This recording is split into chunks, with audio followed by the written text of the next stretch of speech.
Eh bien bonjour à tous, c'est Xavier, bienvenue dans cette nouvelle vidéo où l'on se retrouve pour voir comment faire face à la faillite d'une entreprise cotée en bourse.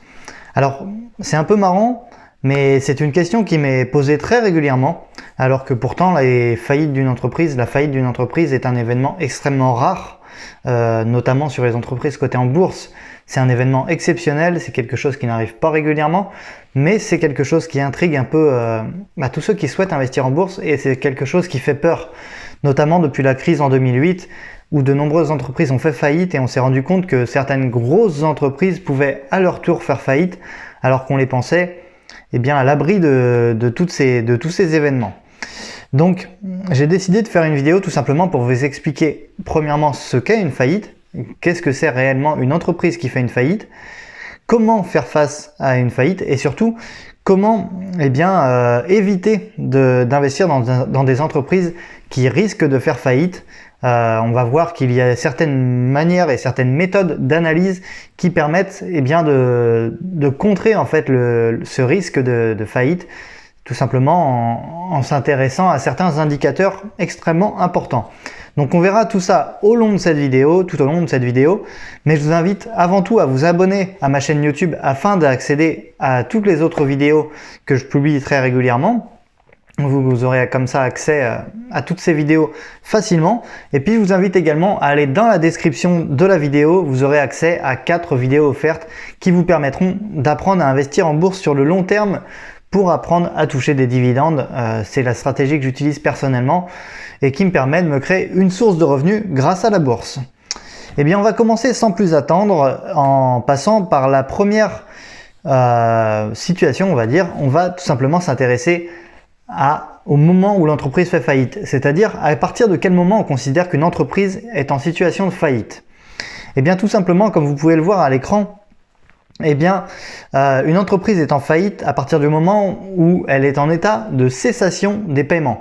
C'est-à-dire que l'état de cessation des paiements, c'est quelque chose qui est ordonné et c'est une sorte de directive en fait du tribunal de commerce. C'est-à-dire que on va déposer un dossier de dépôt de bilan, c'est-à-dire que en fait l'entreprise, la notion de dépôt de bilan signifie simplement, voilà, une entreprise ça a 2 documents comptables, un compte de résultat et un bilan. Le bilan ça répertorie tout ce que possède l'entreprise et tout ce qu'elle doit. Et en fait la notion de dépôt de bilan, ça veut simplement dire qu'on va au tribunal de commerce, on prend notre bilan comptable, on le dépose sur la table et on fait le point sur la situation de l'entreprise. Et en fait ça c'est la notion de dépôt de bilan. Ça veut pas dire qu'on fait faillite. Pas directement en fait, ce que ça signifie, c'est qu'on fait le point. On regarde avec les tribunaux quelle est la situation de l'entreprise afin de statuer ensuite et de faire le choix entre 3 différentes options que l'on va voir juste après. Donc l'état de cessation des paiements, c'est tout simplement le moment à partir duquel l'entreprise en fait elle gèle son activité en quelque sorte. Elle n'a plus le droit de payer, elle n'a plus le droit. Elle a encore le droit de recevoir de l'argent, mais par contre ses comptes sont en quelque sorte bloqués puisqu'elle ne peut plus payer. Elle va arrêter de rembourser ses emprunts, elle va arrêter de rembourser ses fournisseurs et ainsi de suite. Donc en fait c'est à partir du moment tout simplement où l'entreprise ne peut plus faire face à ses engagements. C'est-à-dire qu'il arrive un moment, par exemple quand on est surendetté, il arrive un moment où en fait on est obligé par exemple d'emprunter pour rembourser un premier emprunt, mais ça en fait on va emprunter pour rembourser un emprunt, on va re-emprunter pour rembourser un autre emprunt, et il y a un moment où en fait quoi qu'il arrive, l'emprunt qu'on va faire ne permettra pas de rembourser l'autre emprunt et ainsi de suite, et en fait au bout d'un moment tout simplement on va se retrouver étranglé par les dettes, et à ce moment-là il n'y a pas le choix. On est obligé de déposer le bilan, c'est-à-dire qu'on va se mettre en état de cessation des paiements. Et là, le tribunal de commerce va étudier le cas de l'entreprise en question et va tout simplement choisir entre une procédure de sauvegarde, une procédure de relance ou de redressement, ou tout simplement une liquidation judiciaire. Donc, une dernière chose, en fait, en termes un peu plus simples, l'entreprise est en situation de faillite et de cessation des paiements à partir du moment où elle ne peut plus faire face à ce qu'elle doit. C'est-à-dire que ce qu'elle possède Donc dans un bilan comptable, il y a d'un côté l'actif, donc c'est ce que possède l'entreprise, et le passif, ce que doit l'entreprise. Et en fait, à partir du moment où l'actif ne permet plus de subvenir au passif, eh bien à ce moment-là, il y a un réel problème parce que voilà, ce qu'on possède ne permet pas de rembourser ce qu'on doit. C'est-à-dire qu'on doit 200 000 euros, on possède que 150 000 euros eh bien à ce moment-là, il y a un risque. À ne pas confondre par contre avec ce qu'on possède, en fait, ça comprend également les dettes de nos clients, c'est-à-dire ce que nos clients nous doivent mais qu'ils n'ont pas encore payé. Parce que vous comprenez bien que dans ce cas-là, si ce que l'on possède ne correspond pas à ce que l'on doit, eh bien c'est une situation qui est très régulièrement, qui est, comment dire, beaucoup de personnes sont face à cette situation parce que quand on emprunte, quand on va à la banque et qu'on emprunte 100 000 euros, on n'a pas ces 100 000 euros. Donc en quelque sorte, on emprunte 100 000 mais on n'a pas 100 000 pour rembourser. Mais en fait si, parce que ce qu'on possède, c'est les 100 000 euros qu'on nous a prêtés. Donc en fait, on emprunte 100 000, donc en quelque sorte, on nous les prête, on les a sur notre compte en banque, les 100 000 euros. Mais si vous utilisez ces 100 000 euros pour acheter une machine et que cette machine ne vaut plus que 50 000 euros au moment où vous l'achetez, c'est-à-dire qu'elle s'est dépréciée de 50%, eh bien, à ce moment-là, vous avez plus que 50 000 euros, c'est-à-dire que si vous revendez la machine, vous récupérez que 50 000 et pourtant vous avez toujours votre emprunt de 100 000 euros. C'est-à-dire que ce que vous possédez ne correspond plus à ce que vous devez et à ce moment-là, il y a un réel risque de faillite. Donc ça, c'était pour voir à quel moment une entreprise est en faillite. Donc retenez bien que c'est au moment en fait où l'entreprise ne peut plus faire face à ses engagements. C'est à partir du moment où ce qu'elle possède ne permet pas de faire face à ce qu'elle doit. Donc on va passer à la diapositive suivante. Donc que se passe-t-il quand une entreprise entre en faillite? Eh bien tout simplement, enfin pas quand elle entre en faillite, quand elle entre en situation où ce qu'elle possède ne permet pas de faire face à ce qu'elle doit. Eh bien en fait, le tribunal de commerce va tout simplement statuer, c'est-à-dire qu'il va regarder l'ensemble des comptes de l'entreprise et il va décider soit de lancer une procédure de sauvegarde, c'est-à-dire de faire en sorte que l'entreprise continue son activité, soit elle va ordonner une procédure de redressement, c'est-à-dire qu'on va faire en sorte d'épurer le passif, c'est-à-dire de faire en sorte de diminuer les dettes en négociant auprès des fournisseurs, en négociant auprès des banques, afin que l'entreprise puisse repartir sur le bon pied.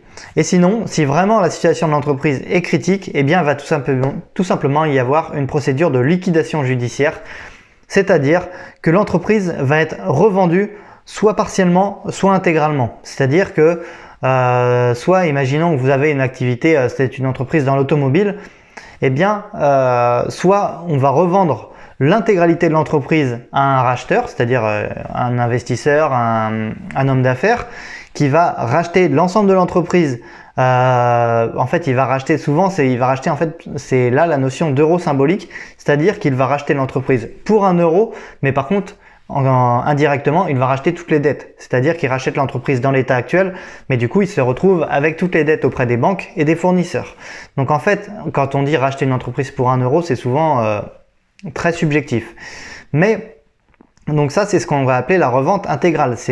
L'entreprise va être rachetée dans l'intégralité, mais sans garantie forcément que l'entreprise s'en sorte, hein, mais c'est une prise de risque. Et sinon, en fait, l'entreprise va être revendue en bloc. C'est par exemple le cas des compagnies aériennes où en fait on va revendre soit on va revendre vraiment en bloc dans le sens où on va revendre les avions, les locaux, le personnel va sûrement être licencié, on va revendre les bureaux, les ordinateurs, tout aux enchères par exemple, et donc là c'est vraiment une revente en éléments et du coup l'entreprise disparaît. Soit on va revendre vraiment par exemple le nom de l'entreprise, on peut revendre le nom de l'entreprise. On peut revendre des blocs d'activité, c'est-à-dire si une entreprise est présente dans de multiples secteurs. Si elle est dans le secteur ferroviaire, aérien, dans l'automobile, eh bien on va revendre par exemple l'activité aérienne, on va revendre d'un autre côté l'activité automobile à un autre acheteur, et à encore un autre acheteur, on va revendre l'activité la ferroviaire.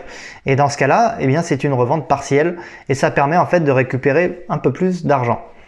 Donc, ça, c'est vraiment ce qu'il se passe quand une entreprise est en situation de liquidation judiciaire. Donc, c'est souvent ce qui est synonyme de faillite. En fait, il faut savoir que la notion de faillite, c'est quelque chose d'extrêmement subjectif. Beaucoup de personnes emploient à tort le terme de faillite, C'est-à-dire que quand une entreprise dépose le bilan et qu'elle va voir le tribunal de commerce pour trouver une solution, donc soit de redressement, soit de sauvegarde, soit de liquidation, eh bien beaucoup de personnes considèrent que c'est une faillite.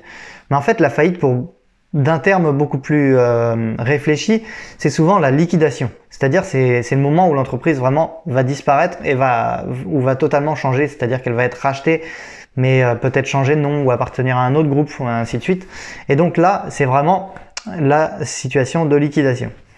Mais ce qui vous intéresse surtout, ce qui nous intéresse, c'est de savoir comment ça va se passer de notre point de vue. C'est-à-dire, quand on possède des actions en bourse, eh bien, ce qui nous intéresse, c'est de savoir comment ça se passe. Comment ça se passe quand on a des actions d'une entreprise qui va faire faillite et qui fait faillite.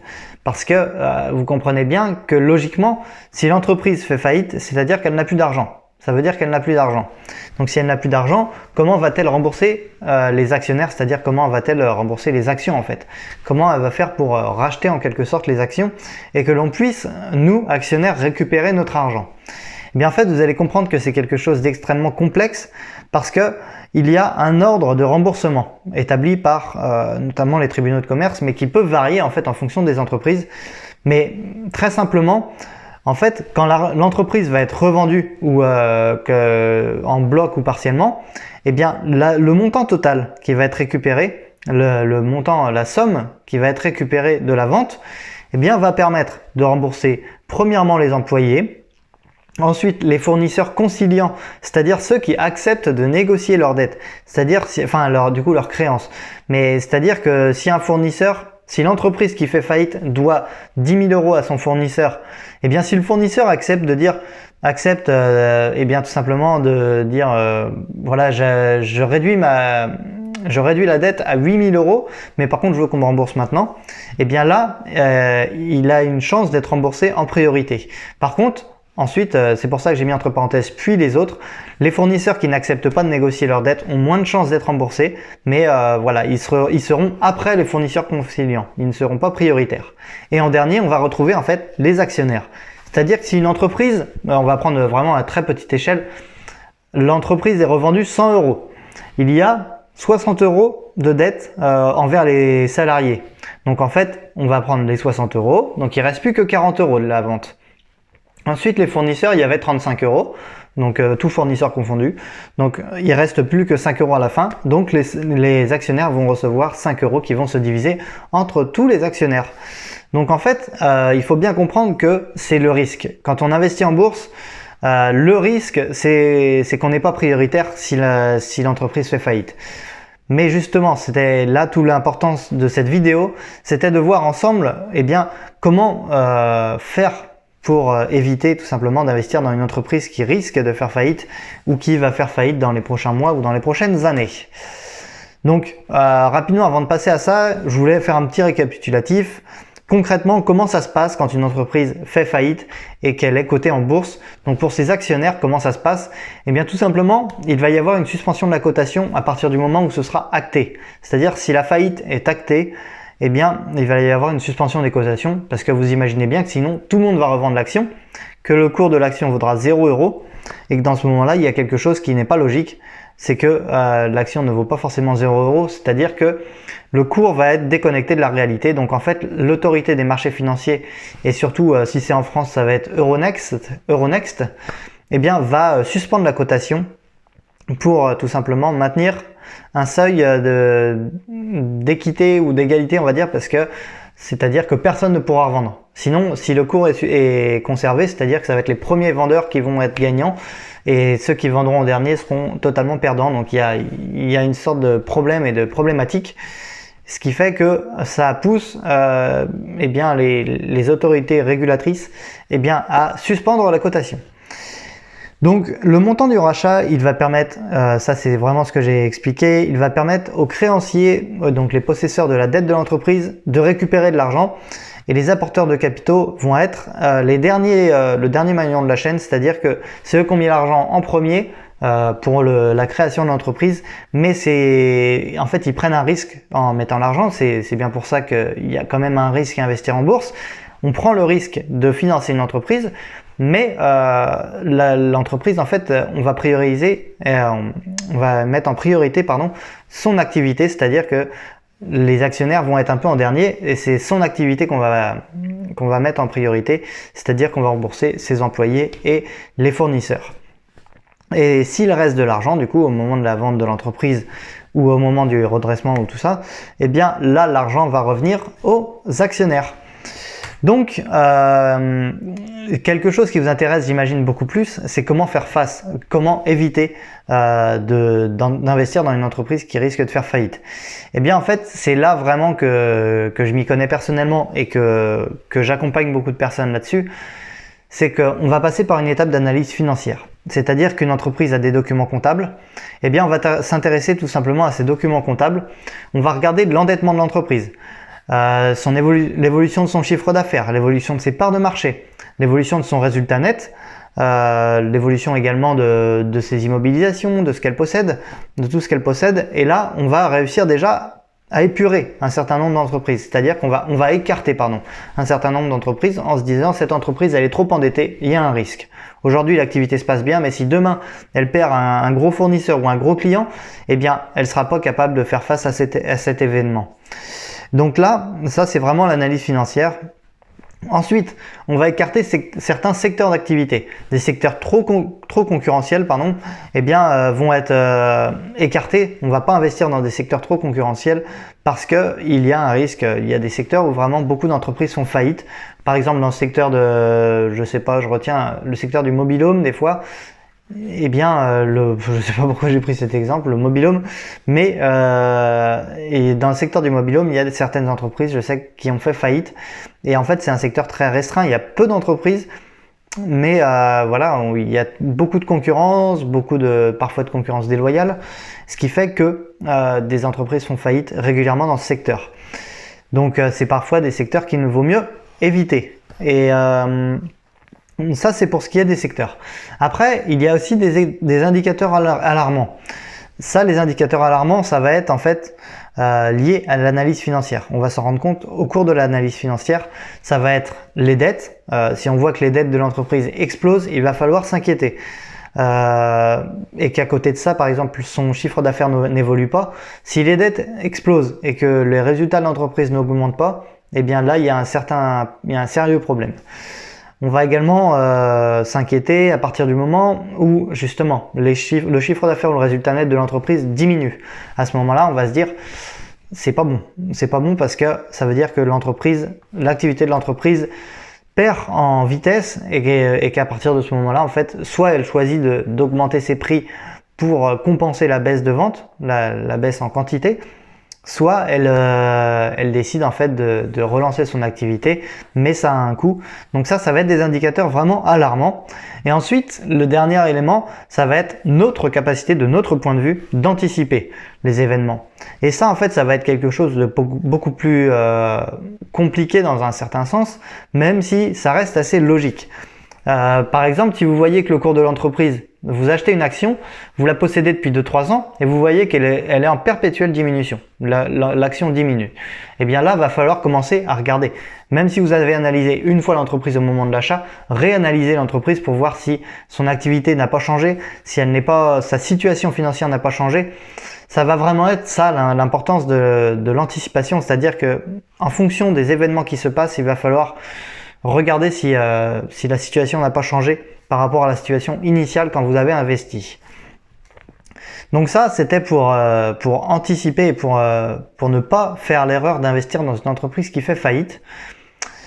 Mais ensuite, le dernier élément que je voulais aborder avec vous, c'est comment vendre. Si jamais par malheur en fait vous vous retrouvez avec des actions d'une entreprise qui fait faillite, eh bien comment ça va se passer?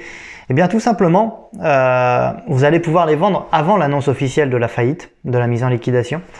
Ou alors, en fait là justement on va revenir à la notion de savoir anticiper les choses, c'est-à-dire qu'il va falloir avoir la capacité de couper les pertes. C'est-à-dire que si vous perdez 200 € sur votre investissement, mais que vous savez que l'entreprise risque de faire faillite, eh bien il vaut mieux vendre maintenant que d'attendre que l'entreprise soit vraiment en situation de faillite et que dans ce cas-là vous perdiez la totalité de votre mise. Donc en fait, il va falloir vraiment savoir couper les pertes. C'est une capacité que peu d'investisseurs ont parce que ça se joue au mental en fait. Quand vous voyez que vous avez investi 5000 euros, qu'il vous reste que 2000, vous vous dites mince, je vais quand même pas vendre maintenant, c'est bête, l'action va sûrement remonter. Mais en fait, il y a des situations où l'action ne remontera jamais. Donc il faut savoir couper les pertes. Ensuite, le dernier élément à savoir, c'est que si jamais vous n'arrivez pas à vendre avant la situation de faillite, c'est-à-dire que vous n'avez pas anticipé et que du jour au lendemain, l'entreprise annonce sa faillite, et bien là, vous allez avoir la possibilité d'exonérer en fait cette moins-value, c'est-à-dire que la moins-value liée à la faillite de l'entreprise, les actions, vous perdez l'argent que vous avez misé, et bien vous allez avoir la possibilité d'en exonérer un peu d'enlever ce montant de votre imposition, c'est-à-dire d'un point de vue des impôts, vous allez pouvoir récupérer un petit peu, mais je m'avance pas trop là-dessus parce que ça change d'année en année. Et du coup, je vous invite vraiment, si vous n'êtes pas dans cette situation-là, eh bien, à aller sur le site impôts.gouv pour avoir directement toutes les informations. Je sais que moi, je m'avance pas trop sur les impôts parce que si aujourd'hui, je fais une vidéo sur le barème de l'impôt sur le revenu, cette vidéo ne sera plus valable demain. C'est-à-dire que le barème change très souvent. Enfin, quand je dis demain, c'est l'année prochaine parce que le barème d'imposition change très régulièrement. Donc, en termes d'imposition, je m'avance pas trop dans mes vidéos parce que c'est quelque chose qui change très régulièrement. Mais par contre, voilà, je peux quand même accompagner certaines personnes et leur expliquer à l'instant T comment ça se passe. Donc voilà, c'était vraiment le but de cette vidéo, c'était vraiment de voir ensemble comment se déroule une situation de une entreprise, comment se déroule l'événement de la faillite, c'est-à-dire comment se passe une faillite d'une entreprise. Donc j'espère vraiment que cette vidéo vous aura plu.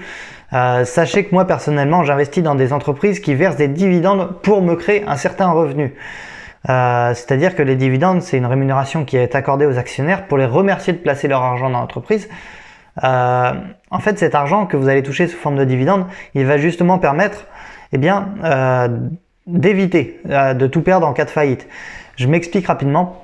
Vous achetez une action qui vous verse 10 euros de dividendes par an. Vous achetez cette action 200 euros. Eh bien, en fait, ces 10 euros que vous allez percevoir chaque année, si vous ne les réinvestissez pas dans cette même entreprise, mais que vous investissez dans une autre entreprise, eh bien, les 10 euros vont vous permettre de compenser en quelque sorte la perte. Si jamais l'entreprise, dans 5 ans, elle fait faillite, vous aurez perçu 50 euros de dividendes. C'est-à-dire que déjà, vous diminuez la perte à 150 euros au lieu de 200 euros d'achat initial. Mais en plus de cela, si vous arrivez à vendre avant l'heure, avant le moment où l'entreprise fait faillite, eh bien vous pouvez réduire considérablement vos pertes. En plus, même si vous n'arrivez pas à vendre avant, vous pourrez récupérer d'un point de vue des impôts. Donc vraiment, je vous rassure sur ce point de vue-là, la faillite d'une entreprise, c'est quelque chose d'extrêmement rare dans les entreprises cotées en bourse. Je ne veux pas non plus dire que ça n'arrive jamais parce que c'est des choses qui arrivent, mais comme je vous l'ai dit, ça s'anticipe, ça se prévoit. C'est pas quelque chose qui arrive du jour au lendemain pour la plupart des entreprises. Donc vraiment, n'ayez pas peur, il ne faut pas que ce soit un frein à l'investissement parce que voilà, avec un petit peu de connaissance, vous arriverez très facilement à éviter cela. Et justement, si vous avez envie d'en savoir beaucoup plus au sujet de l'investissement en bourse, je vous invite dès maintenant à aller dans la description de ma vidéo pour accéder à votre kit de bienvenue, c'est-à-dire que vous aurez accès à 4 vidéos offertes, plus mon e-book, plus de nombreuses autres informations pour apprendre à investir en bourse sur le long terme grâce aux dividendes.